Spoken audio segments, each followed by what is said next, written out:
Good morning. Thank you. And welcome everybody to Seattle Public Schools 2023 Black History Month flag raising. My name is Manala Lansi. I serve as the director of the Department of Racial Equity Advancement in Seattle Public Schools. Shout out to the Drea team. And the Thriving Center in AAMA. I want to thank you all. Let me know my height. Okay. I want to thank you all for joining together today in celebration of Black history. We have all been through quite a bit as a nation, as a community, and as a school district, particularly over these last few years, both triumph and tragedy, isolation through the pandemic to finally having a chance to be back in community in person. And with all of that, Black history, Black culture, and Black people continue to bring so much to celebrate and honor. Thank you all, sincerely, the SPS students, the SPS staff, the families, the communities, for leading with love and connection today as we celebrate Black History Month 2023 and raise the Pan-African flag in recognition of where we are, where we've been, and where we are going. Also, I would like you all to be very intentional in celebrating the beautiful Black culture and community, the global community that we are all a part of. Happy Black History Month from the Department of Racial Equity Advancement in Seattle Public Schools.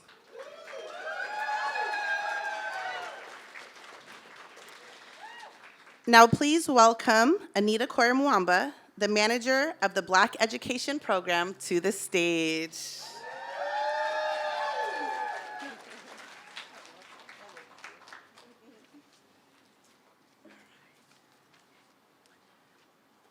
So I'm so happy to be here.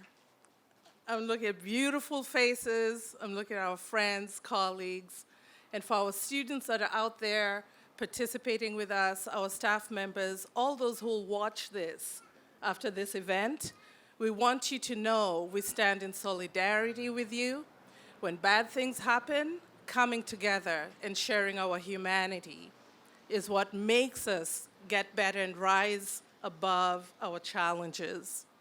So as you heard, I'm the manager for the Black Education Program, part of which is Black Studies. We are thrilled that our scholars are getting Black Studies this year. And we can already see, yeah, woo-woo!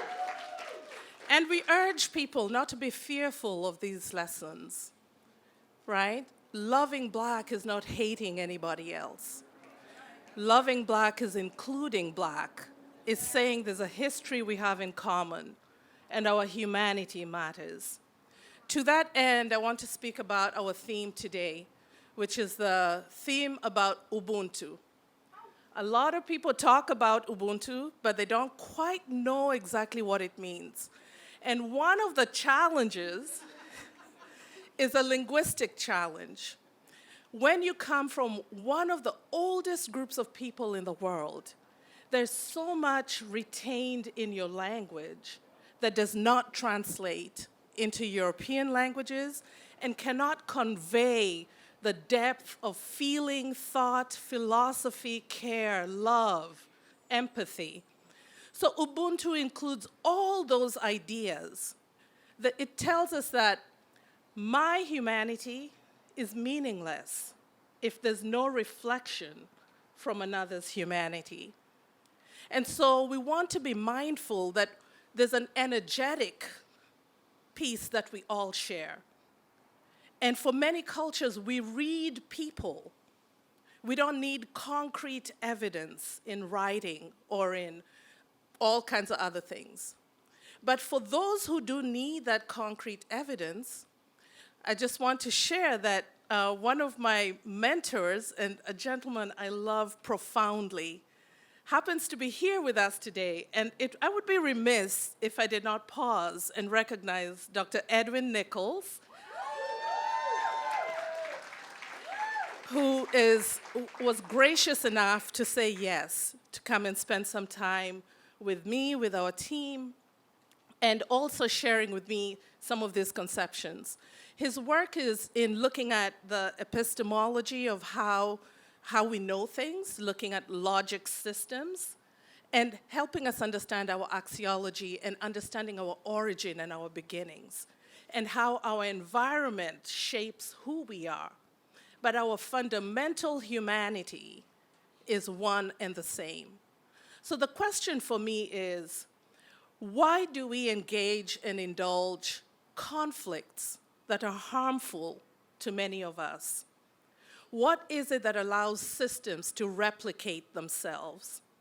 And where do the interruptions come in? And when it's uncomfortable to interrupt those systems, how can you tap into your Ubuntu? How can you look at me without the scales, without the barriers, without the walls, and recognize my pain as your pain as my pain? The love I have for humanity can bring out a similar love that you have for humanity. There should be no hierarchies in people, only care, love, and advancement. What are we doing for the 7 generations coming? How are we practicing this spirit that holds at its core concepts of empathy, love, and care? Love is not a feeling, love is a verb. How you treat me tells me whether you love me or not. Right? So when we're in these schools, when we're in classrooms, when we are sitting in our offices, even here in the central office, how do you centralize the children we serve? What will that child remember as their experience when they are adults? Will they remember the love they experienced, or will they remember the exclusion and have a sense of belonging or not? That is up to us. So the spirit of Ubuntu demands that you always look deep inside yourself, recognize your own humanity, be courageous enough to be open and share that humanity with others. We can work through anything if we care enough about each other without obstacles and barriers. So just want to say thank you so much. This event has profound meaning for me. I want to honor the ancestors who made these things possible. I want to recognize Marcus Garvey for the red, black, and green that many of us can now hold together and see a symbol of our collective ways of being. Again, just to close, I want to remind us that loving Black is not hating others. We all, whether you're Black or not, have a responsibility to love Black. Love is a verb. Thank you.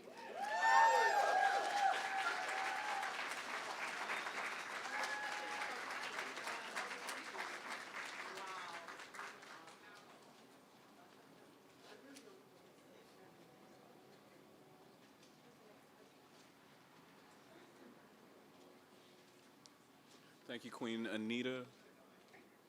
So now what we're going to do is collectively sing the Black National Anthem.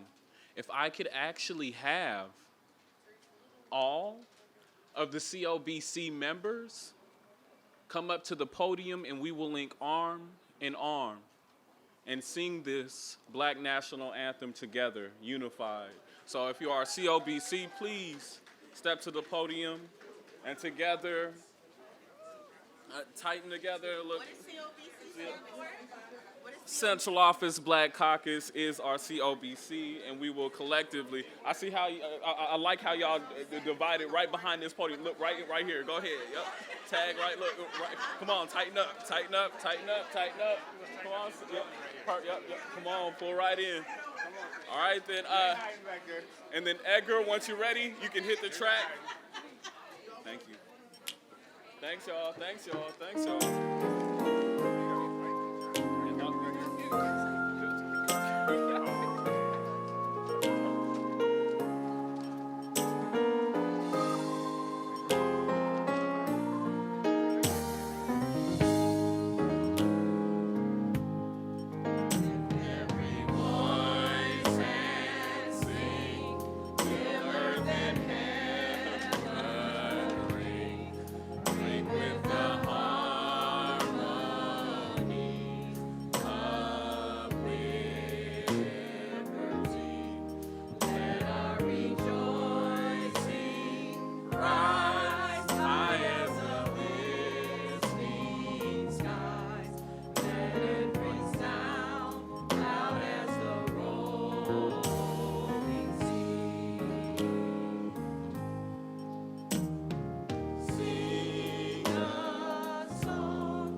To the Central Office Black Caucus Committee members, as well as our members, thank you, thank you, thank you.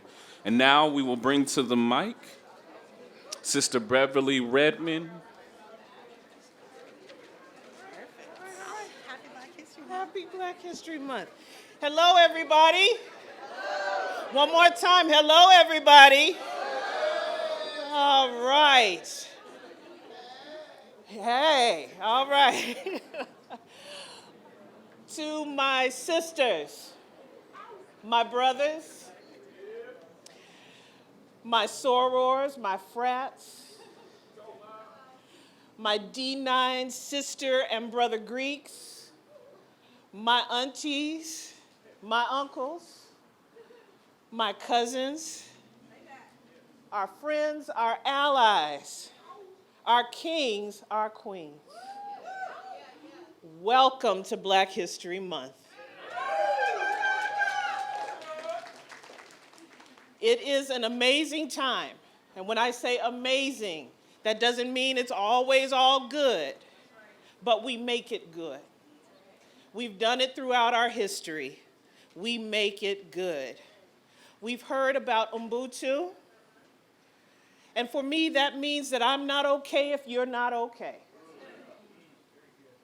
I'll say it again, and you all look at each other. I'm not okay if you're not okay. We've had some not so okay moments, but we're coming into a new space, a different space that we haven't been in before. And I want you to say that that's okay. We've got lots of work to do. We've seen some pain in the last few days. My heart's heavy, your heart may be heavy too. But we must take the time, and I'm giving my sister who has a camera over here some credit, Sister Scribner, for saying, yep, T. Scribs, you choose joy. It is a conscious choice, and today we choose to celebrate what we know and what we live 365. To be Black, as was said, is not to hate anybody else. It's to love us. And that, my sisters, brothers, cousins, aunties, friends, is all right. And unapologetically so. That was not in my script.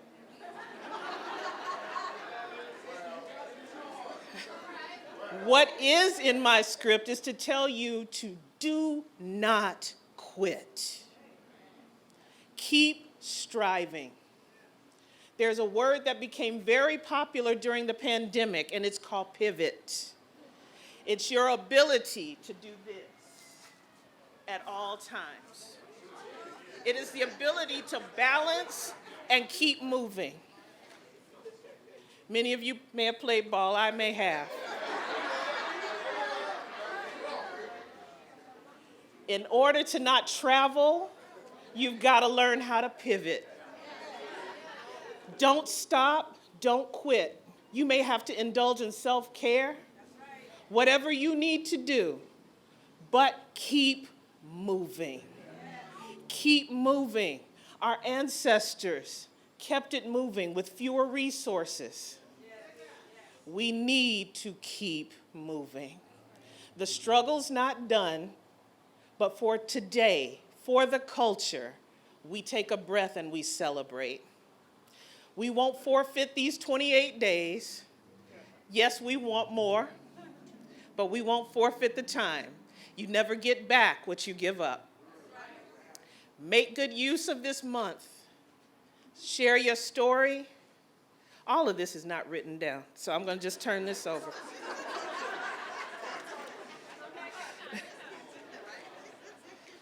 Keep your crown intact, kings, queens. There's a saying, and those of you who may be aligned with my particular faith, it says, allow no one to take your crown. Keep your crown intact. Don't come off of your throne. Don't give up your space. It may require you to be flexible. We may do some different things inside of this year. It may feel not so great at times, but keep your dignity, keep your pride. We will commit to keep moving this place forward with dignity, with focus on our students. That's what we do. 365 Black. That's what we do in February, Black History Month. So as we move forward today, you're going to hear a lot of things, and from some of my colleagues who are more brilliant than I am, but the piece that I can leave you with is pivot. Dig deep and get ready to pivot. You have got so much in you to give, so much knowledge to share. I love you. We love you. There's some things that I want to say, but I'll save it for another speech, another day. Know that you are loved. You're cared about. Doesn't matter where I sit in the building. I love you. I sat in your seats many times. Many of the people that sit on other sides of doors have sat in your seats. I can't be unless you're okay. My ancestors could not be unless I was okay. We have to keep that in our minds. With this, I'm going to relay off. I'm going to pivot. And I'm going to hand it over to a dear sister, Dr. Mia Williams. You know her. She brings a lot of spice. We bring a lot of spice as people. She's the Scotch bonnet to our green pepper. All right? Dr. Mia Williams, please welcome her.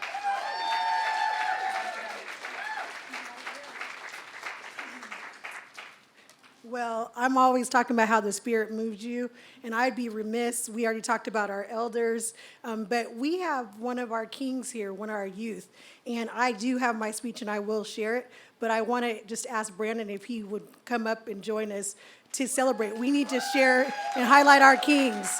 So I just have him say a couple words. First, I want to thank y'all just for being here, because I'm mixed and I grew up in white neighborhoods most of my life, and I heard a lot of all the negative stuff about our people, but looking at you guys, I can see that there's not a bunch of deadbeat fathers in here. There's not a bunch of gangbangers or drug dealers, and if I saw this when I was younger, it would have done a lot for my confidence, and seeing you guys here now, being ready to help the people younger than me, it means a lot to me, and I really appreciate y'all. Keep it up.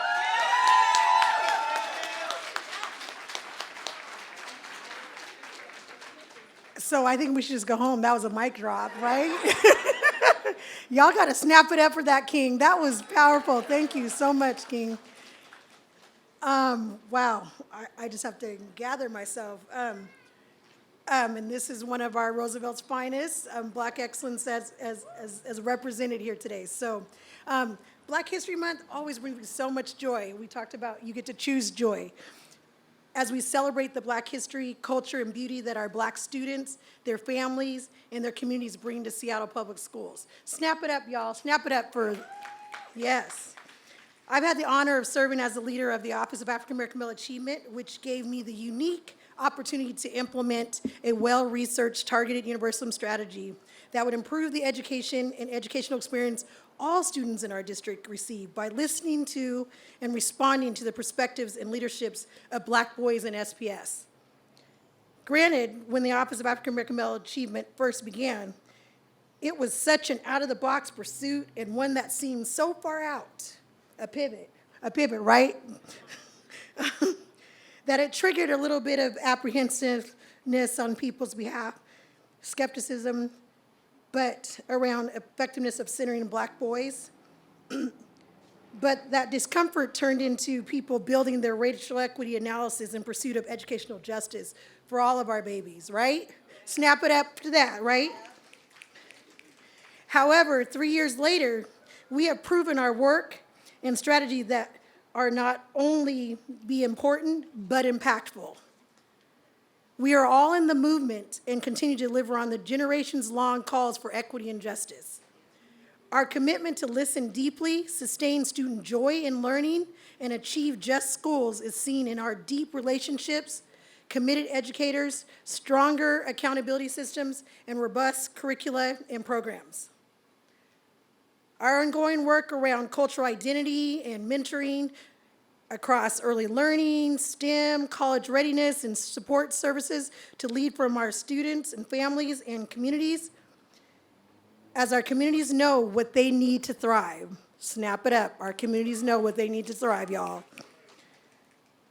But I wanted to bring in the voice of one of our sixth grade kings. He said, having equity and giving parents and children what they need, I mean, equality is great, but you need equity. And that's from one of our sixth grade kings. Snap it up for that, y'all. I wanted to take this opportunity to personally thank everyone that supported the Office of AMA for your tenacity, faith, strategy, and solidarity. The Office of African American Male Achievement is historic for SPS. Snap that up, y'all, because we're like one of the few in the nation, in the world. We did this as a collective, and we are making history.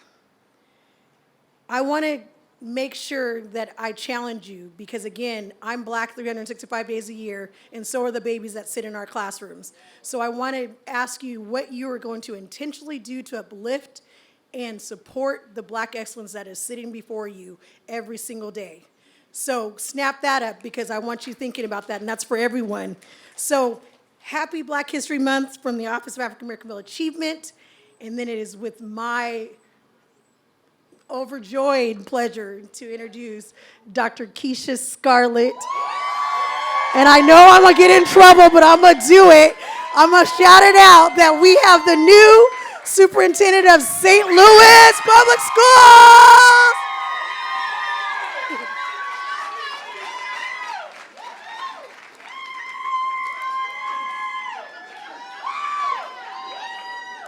You all funny. But my mother is a professional singer, but sometimes she'd be asked to sing at church. She'd always have to take her church hat off. So, I thank you all for this opportunity. Happy Black History Month. Happy, happy, happy. I'm just going to share a few things with you. I don't know how much more could be shared after Dr. Williams and Sister Beth shared, but I've been thinking a lot about my family. What's that? Oh, my bun? Okay, it's okay. It's just want to be free. Hold on. My goodness, here. What did it say? What, sing, I say, give me free? All right, give me free. All right. So my families and educators and communities conspired to foster a strong racial, spiritual, and academic co-identity to cultivate my genius as a Black girl. They protected my intellectual curiosity, and these identities continue to be protective factors and ignite my lifelong passion for racial justice. So my father had a beauty shop in Rainier Beach. It was called Hair International, and he used to he was a barber and a beautician. I spent a lot of time with my dad, and one of his customers was Dr. Millie Russell. So many of you know Dr. Russell. So Dr. Russell, if you know her, she had, I think, it wasn't even a low-cut Caesar with deep waves. She just went, it was just gone. And so her haircut was real fast, it seemed like, but my dad would hold her in the shop. And so when I was about 6 or 7 years old, I remember my dad, he loved a little bit of theater, so he had me reciting Langston Hughes or doing something. And one day she's like, Keisha, what do you want to do when you grow up? What do you want to be? I said, I want to be a doctor, because I thought that sounded real spectacular. And she said, do you know what you need in order to be a doctor? And I was like, no. And she said, well, you have to be really good in math and science. So she starts talking about all kinds of stuff. I can't even really remember, but it feels like some years later, she started picking me up. She started taking me up to University of Washington and showing me the university. By the time I was in middle school, she would put me in summer programs. In high school, she had me flying with her, holding her case to go to a biomedical career symposium in Washington, D.C. I was getting it in, you all. And although my parents were both educated, they didn't know everything that I needed to unlock the keys to what my potential was. And so the thing that I learned most about my parents, who are pastors and have always worked in community, is that my greatness is determined by my service. I've always known that. It's been instilled with me. and that I am a collectivist and I'm only as good as the person next to me and the people that I have, that I'm supposed to serve in community. And so when I say that, is that maybe not every child gets a chance to come through Maynard, Dr. Maynard and Dr. Carolyn Sofer, but I know that they deserve to come into a community that loves them, that can protect them, and can unlock and protect their genius.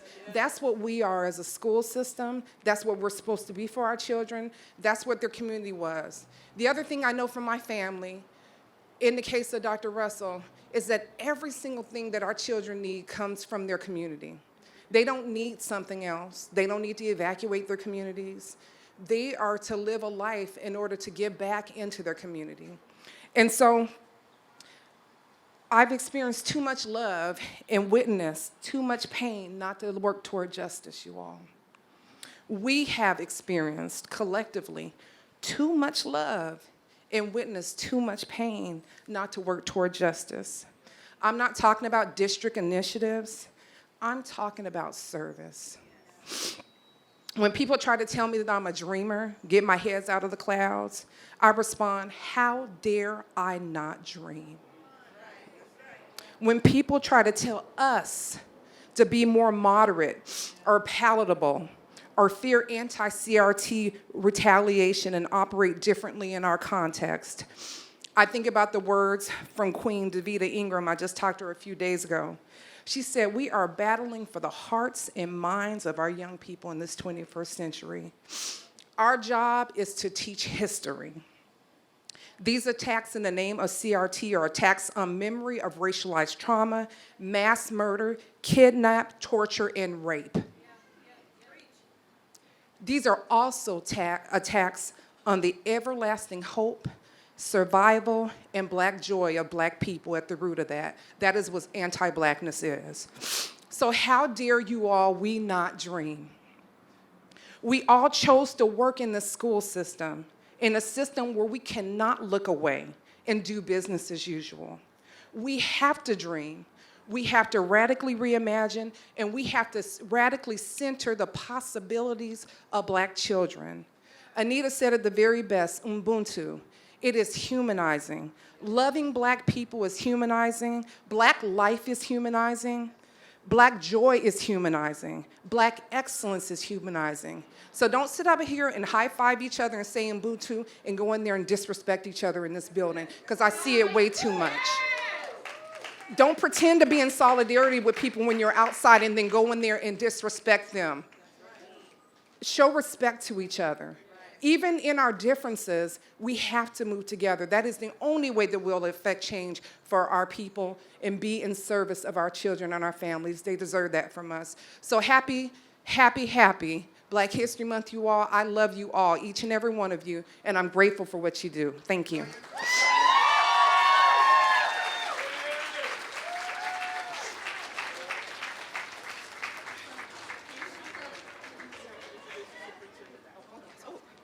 Sorry. I was supposed to start with first giving honor to God,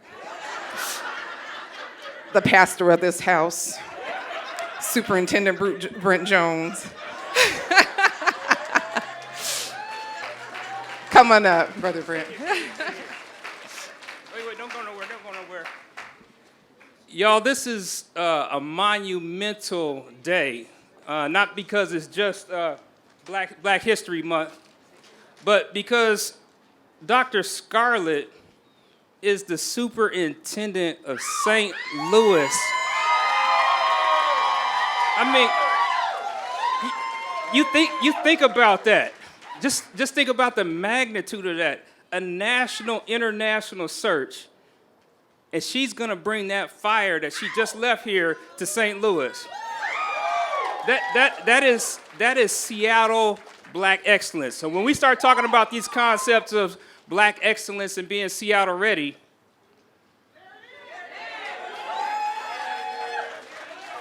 so I do have a speech, but I just want to say I'm going to be inadequate to wrap all this up about what these queens just entered into your space and into your being today.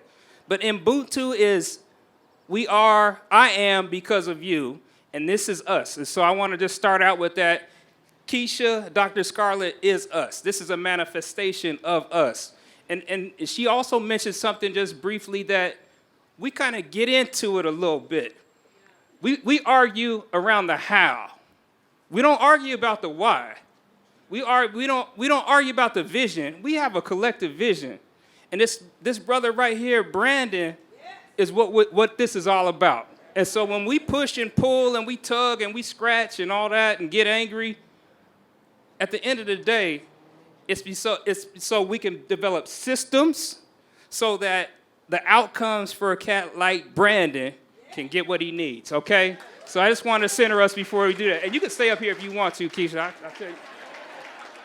So I'm going to say my speech, and I'm going to try and stick to the script. And my speech is about, I timed it, it's about 49 minutes.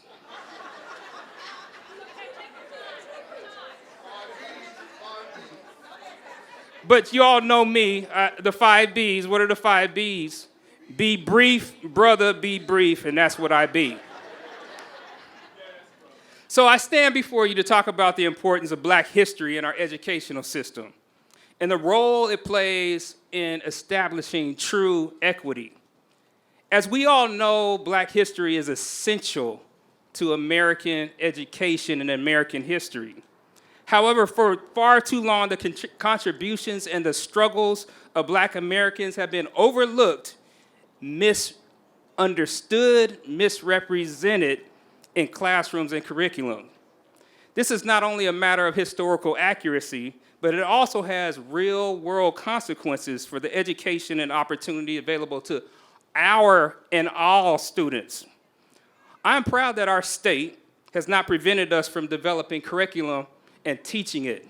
And in fact, we at SPS have taken full advantage of that positive loophole and have created liberatory education, Black studies, and the like, and we're moving this through a system and we've become, frankly, a national model.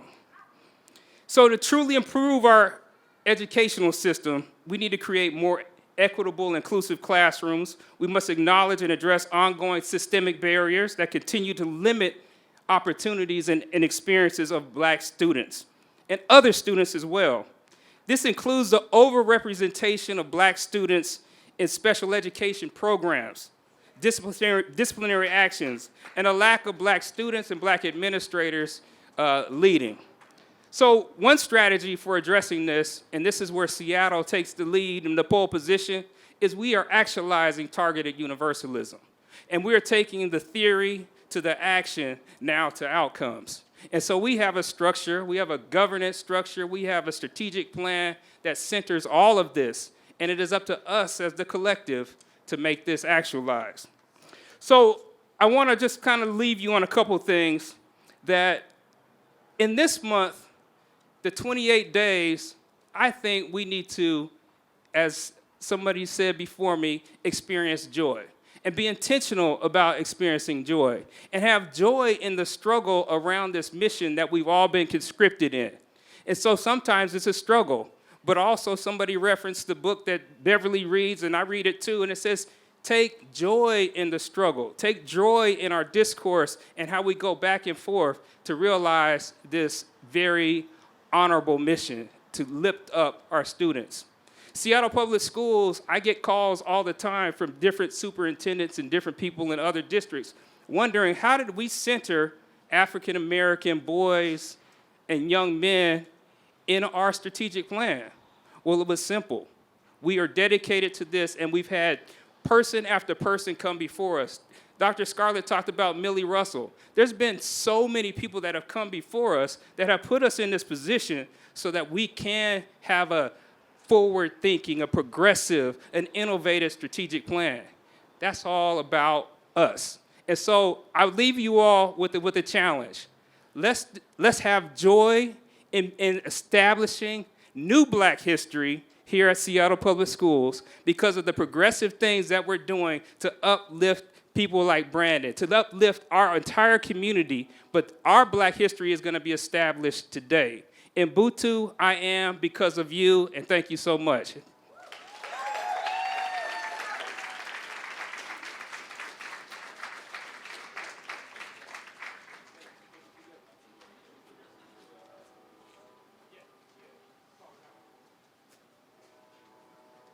All right, all. So now what it is that we'll do is we'll do the procession to the Pan-African flag, and we will, in unity, raise that together. So, Brother Brett Jones, and can I have a sister from our Central Office Black Caucus do the procession with us? We walk together, just one sister. All right, and we'll head to the flag together.